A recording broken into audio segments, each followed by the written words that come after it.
What is up, party people? Welcome to Tequila Tuesdays with the one and only Andy Towers joining us. We usually do these interviews where we want to talk about where you're from, how you got into your sport, all of that kind of stuff.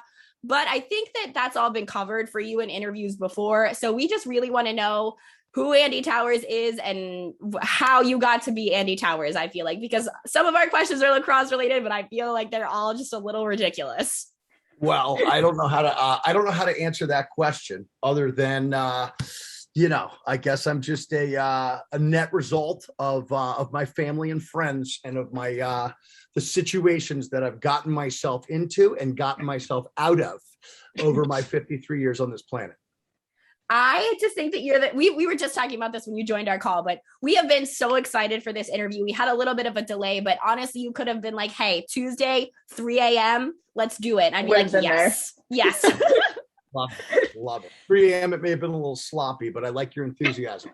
Hey, you know what? It is what it is on this show. It's kind of always a shit show.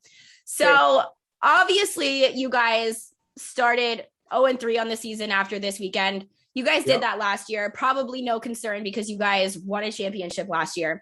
I think my first question for you is, was the proudest moment in your coaching career when Blaze Reardon dropped an F-bomb on national television on that broadcast last year? I love the fact that Blaze is unapologetically himself, regardless of what the circumstance is. And that authenticity is what makes him such a fantastic leadership in our locker room and such a great teammate, and is a major reason on why we've had the success that we've had. I've had a lot of proud moments, but that certainly is up at the top. Sure.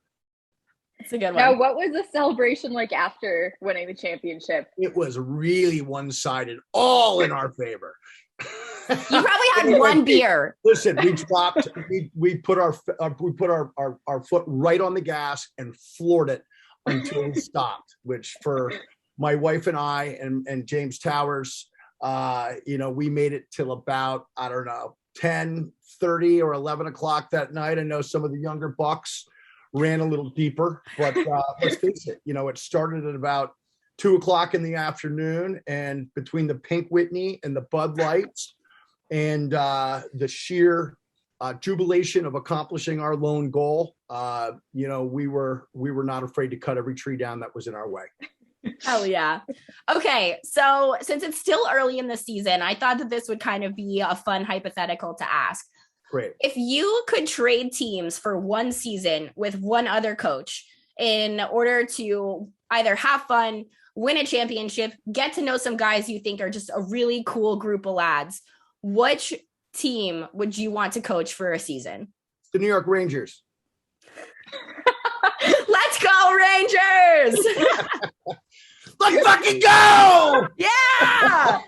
Okay, just because you're a huge fan, you love the roster, Listen, I just love the whole vibe of the Garden, the playoffs. They treated us so well. They weren't expected to have a great season.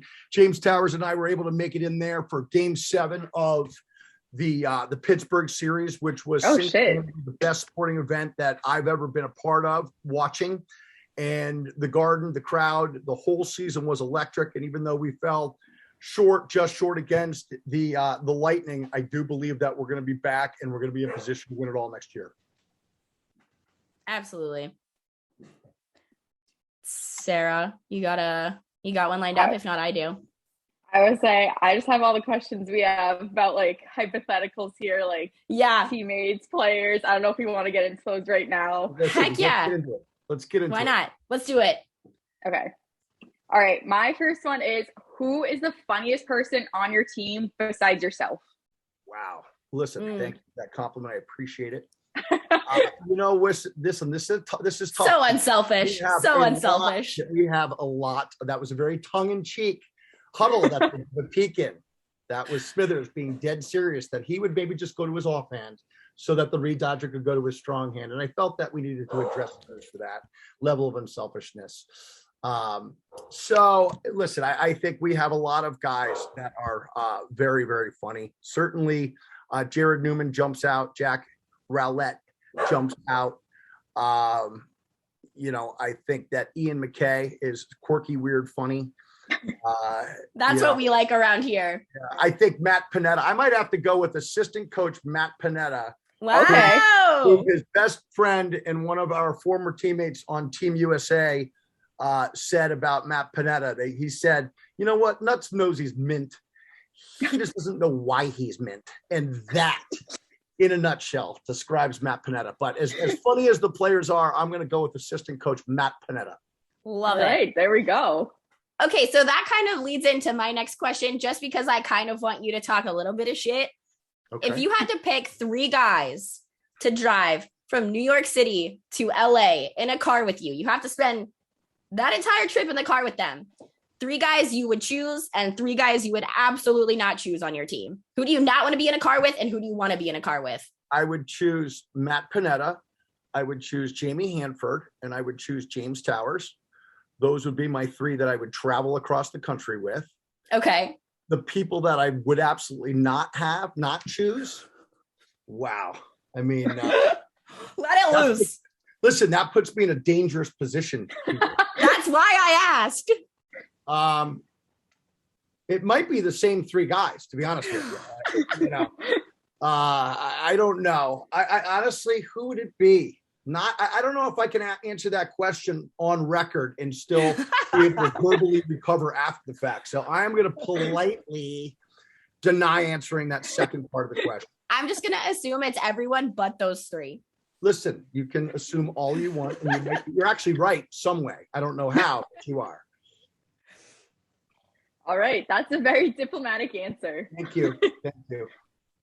Now, you're known for kind of you've had your fair share of viral pump-up speeches now. Is there a coach or teammate you've had in your career, either now or just in your playing days, that you think gave the best pump-up speeches?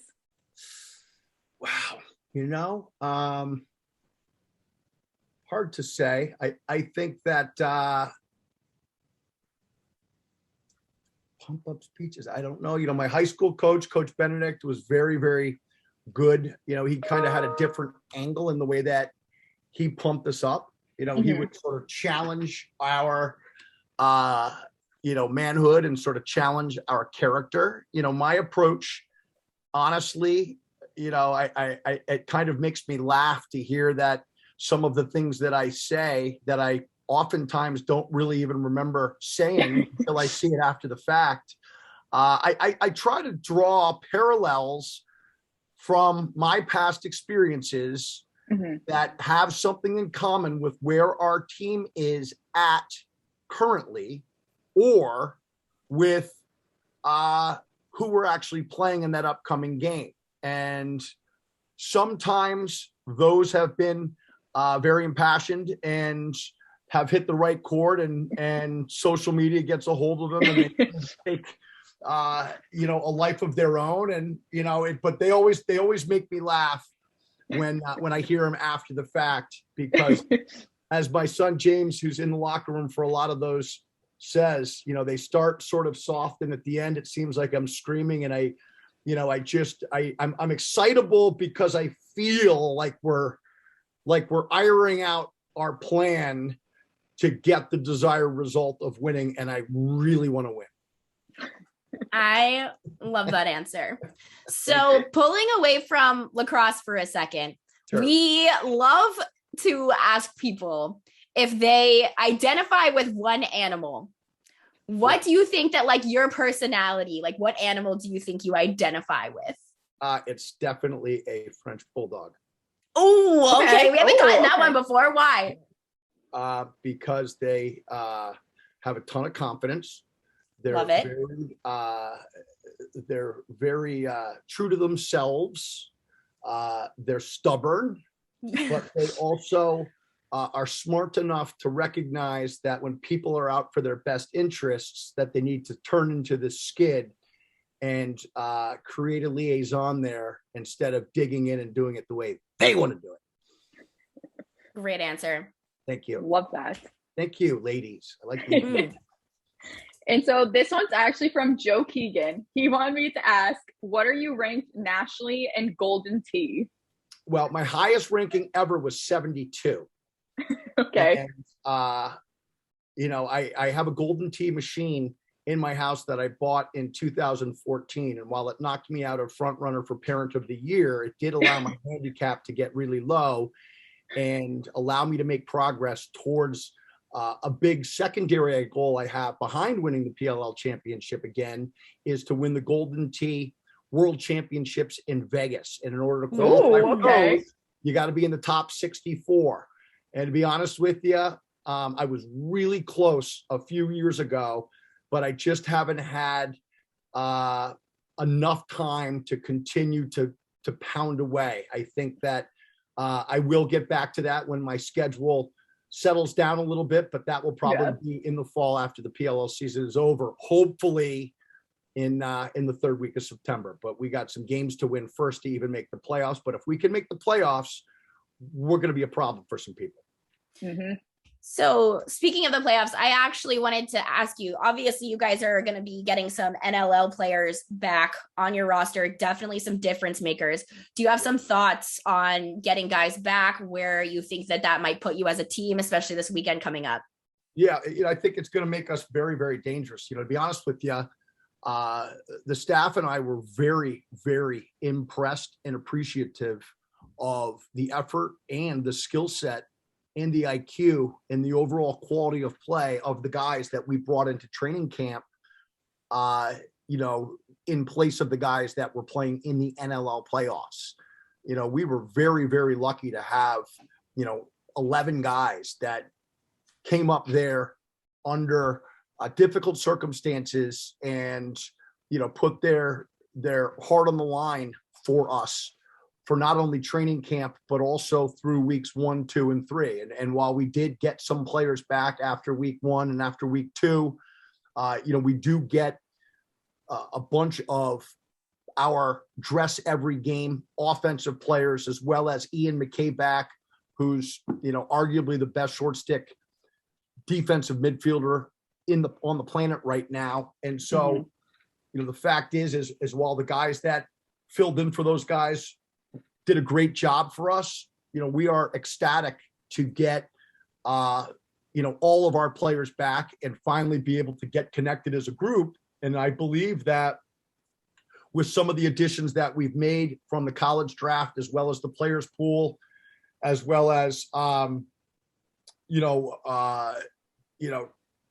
just guys that we picked up, I think that we have enough talent that if I can do a decent job as a head coach and Coach Hanford and Coach Panetta on their respective defensive and offensive ends respectively, if we can get these guys connected, again, I think we're going to be a problem. I think we've got some of the world's very best players that play a very unique style, and they play really well together. And the fact that we're going to be rolling out 8 offensive players, 4 lefties, 4 righties that play the same game, that are all unselfish team first players, and we've got exceptional depth on both sides. I just really like our chances of being able to hopefully come together this weekend in Baltimore. We really need a win, and this is a huge game with both the Water Dogs and us in 7th and 8th places, both at 0-3, both really needing a win. I'm confident we're on the road to playing our best lacrosse, hopefully in the very near future.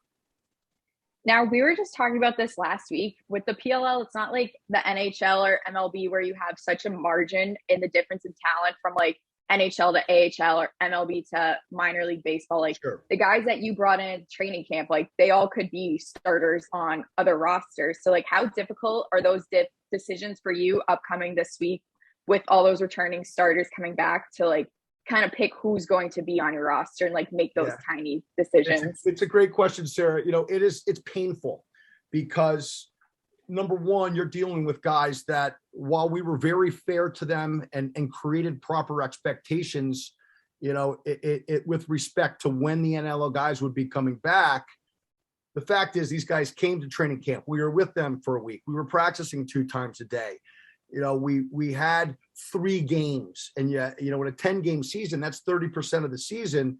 We have formed not only relationships as, coach player, but also as friends. You're dealing with men, and you're dealing with, guys that have really committed their their time and their energy and their lives to becoming the best lacrosse players on the planet, and to be able to have to, get to a roster limit of 25, I had to make 6 really uncomfortable phone calls that I simply did not want to make. And in many instances, it really broke my heart to have to make those calls. But it's professional sports. And if the league says, hey, you can only have 25 guys, I got to make the calls. And so what we try to do with every decision that we make, not only with who we put back in the players pool and who we keep, but also who we're going to dress, in the 19 game day roster, we need to be able to verbally defend every single decision that we make. And so Coach Panetta, Coach Hanford, and I, discuss each player's strengths and weaknesses, where we want to be as a team. And, we really go through the filtering process and try to come to a decision that we think we can verbally defend the best. And I'm sure we make mistakes along the way. And one of the first things that, we told these guys at training camp is we don't give a shit who plays. We care about winning. That's our goal, is to win the PLL championship, and all decisions will be made, with winning in mind. And, beyond that, every time we acquire a player, I tell these guys, you may not love everything I have to say to you, but I'm going to be dead honest with you, start to finish. And that is in all of our respective best interests. And in the process of doing that, you create a responsible set of expectations for professional athletes and adults. And when it comes time to having to make that call to let somebody know that unfortunately you have to put them in the players pool, because we showed the respect on the front end of our relationship, every one of the guys that we've let go have responded in a first-class way. Some calls are easier than others, but none of them are easy. But what I found is that if you're respectful of people along the way, and you're consistent in updating them as those expectations continue to evolve, that smart people, adults, professional athletes understand that everything is a business decision and nothing personal. I think that's a really good piece of advice, not only just for someone who has to make those decisions in lacrosse, but in life as well. Like, I feel like that's something that you can absolutely carry over. Like, hey, if you take care of your people, they'll take care of you.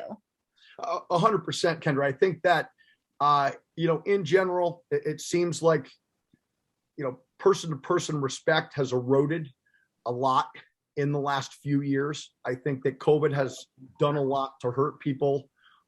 It's put people in difficult positions as it relates to mental health. And I think that, frankly, we can do a lot better as a world. We can do a lot better as a country. And I think a big part of that is understanding that we need each other to succeed. And why we will disagree, if you, again, are honest with people and you're proactive in your communications and you're mindful of the importance of being tactful when delivering bad news, you try to create, at least for us, a locker room where everybody defers the credit to their teammates and they absorb the blame. I think what that does is that creates a mutual respect, which is binding. And frankly, I think it, is something the entire world could improve on. Totally. So I had this question on here before we even got that quote from you. I was curious if you've ever thought about getting into the alarm clock business once lacrosse is over. I feel like any of your pump-up speeches, that quote just now, if I had my phone saying any of those things to me in the morning, I'd be like, you know what? You're right. I should get my fucking ass out of bed right now. You pop up, Kendra. Yes. Right? Listen, I appreciate it. I haven't thought about that, but I'm going to file that, because if we lose any more games, I'm going to need a second career. That's what I'm saying. Like, if I had so unselfish, that's what I'm talking about, getting as my alarm clock, I'd be like, yes, I am ready to slay today. Yeah, listen, I appreciate it. I can use all the career advice I can get, particularly as we, tiptoe down the fine line of the PLL regular season here. Now, what do you think your face-off percentage would be today if you were up against the guys in the league now? Wow. Good question, Sarah. You really are looking for a peek behind the curtain here, Sarah. Listen, I think that number one, I have a little bit of a right knee issue with a degenerative meniscus tear. And so if that was in play, it'd be a tough thing for me to even get down into a face-off stance.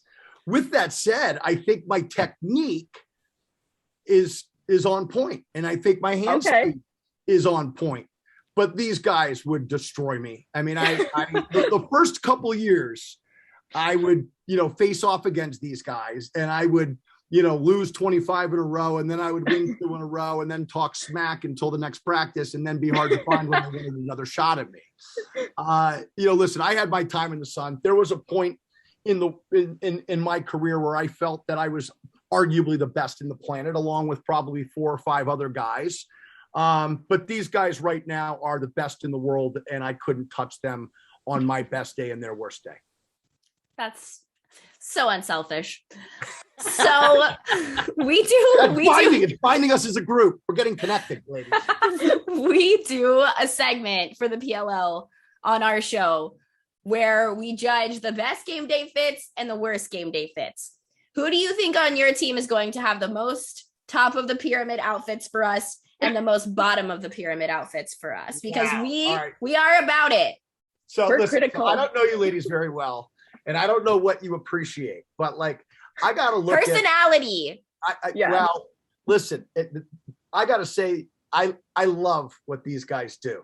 Certainly, Josh and Dane have their respective style, which is, tight, light, and right. Okay. Slick as it gets. But I also, I love Jared Newman's angle. How do you not love Jack Rowlett showing up in a 87 retro Houston Rockets basketball warm-up suit? I mean, where the fuck? And the fact that he wears it and holds his head so high, I don't know, who's more mint than that. Those guys, phenomenal. That would be my group. In terms of, worst outfit. Who could use our help? I got to go back to, you going bad on my cargo shorts, which is Coach Panetta had a tendency to wear these cargo shorts through week 1. And I think it took the league until week 2 before Seth Tierney, I think, called me up and said, tell Panetta to lose the cargo shorts. The league's going in a different direction. I thought someone the other day, I don't remember who we were talking about last week, that Asher Nolting. I thought he was in cargo shorts, and I was like, automatically no. Yeah, we saw his cargo shorts. He's going to be getting a text from Seth, and he's going to get his fashion sense redirected. Well, so we bought fedoras because we saw the Chrome wearing fedoras. There you go. So we are. I saw Scanone wear that. And listen, when you're playing as well as Sean Scanone's playing these days, you can wear a fedora. Yeah, you can pull it off. That's right. They're passing it around the team. What's that? They're passing it around the team. Well, listen, Sudo and Jock and Kermie, those guys are 3-0 and arguably the best team in the league. And you're near the top of the standings. You can do whatever the fuck you want. Something's working. Fedora. Something's working. That's right. We want to get some wins so we can get some permission to dress the way we want to dress. You should get fedoras. Yeah, listen, it's Fedora, isn't it? Ooh. Ooh. I don't know, Kendra. I might have caught you. Uh-oh. I hope so. I hope I'm wrong. I would love that. All right. I've got a question from Austin Owens. What's your favorite thing about Canada besides your players?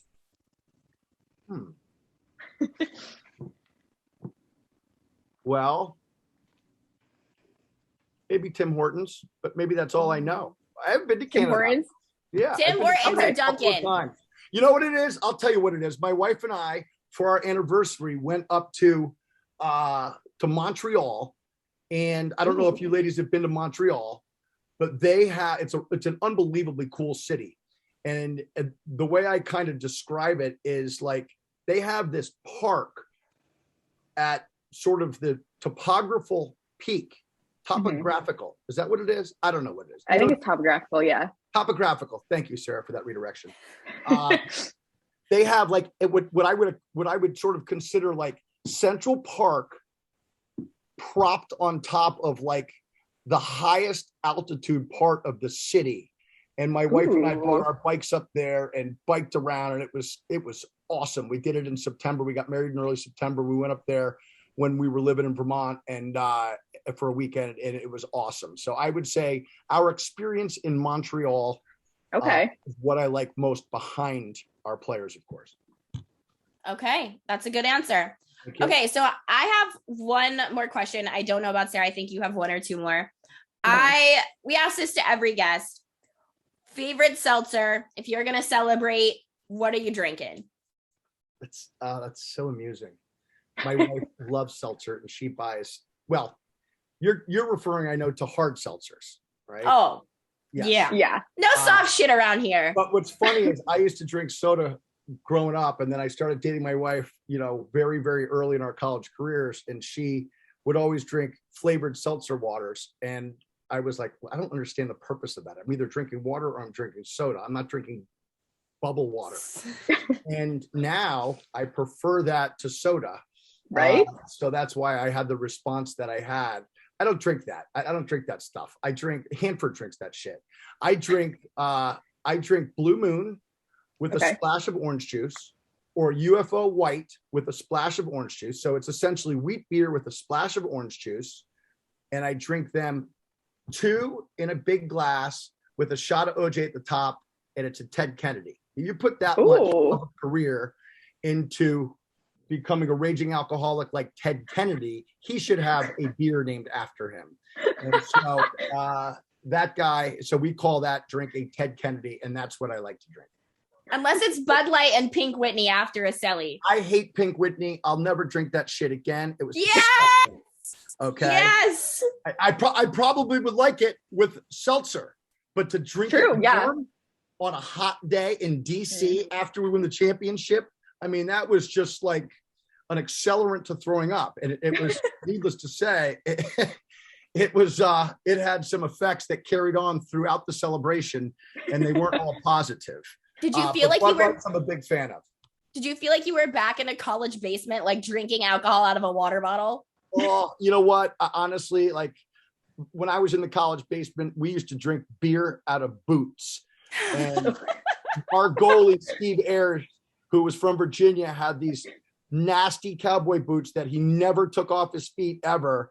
And when we were really rock bottom, we were drinking, keg beer out of his boots. And you would drink it out of the boot, and then you'd boot, and then you'd have more. It was a boot off is what it was. We didn't drink a lot of mixed alcohol in college, or at least I did. Okay, well, so my question kind of ties in actually with that. What are your top 3 situational beers? Like, for example, mine would go like boat beers, airport beers, and then tailgate beers. Airport beers are absolutely on the dock. Yes, I agree. Sunday NFL for the 4:30, 4:25 kickoff beers. Yeah. That's one of my favorites. And then I think we put a pool in about 4 years ago. I think Saturday, late afternoon, 5:30, beers. Yep. So football, airport beers, pool beers on the weekends. Yep. And Sunday NFL beers in the fall and winter. Hell yeah. I'm an NFL girl. That is my bread and butter. So New York Rangers beers are right there as well.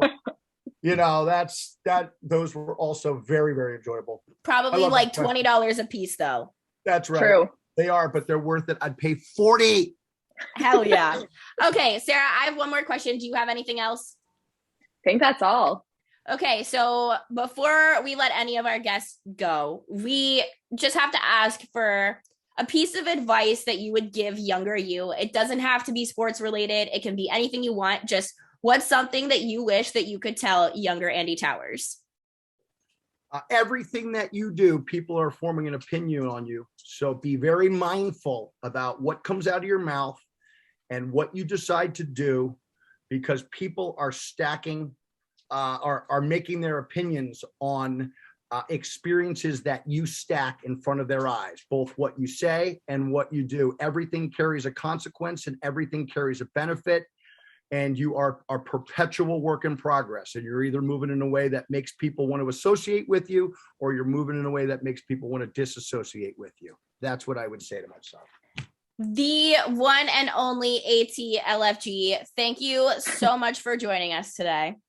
You guys are the best. Keep dominating your landscape. Couldn't be bigger fans. And let's fucking go, Chaos. Can I get one more thing from you before we go? Can I get, and I'm Andy Towers, and you're listening to Saturdays and Seltzers. Let's fucking go. I'm Andy Towers, and you're listening to, what is it? Saturdays and Seltzers. Saturdays and Seltzers? Yes. Yeah, that's it. I'm Andy Towers, and you're listening to Saturdays and Seltzers. Let's fucking go. Yeah. That was perfect. Thank you so much. You're the best. Keep dominating. Thanks for having me on. It's humbling. Bye. See ya. Much. See ya.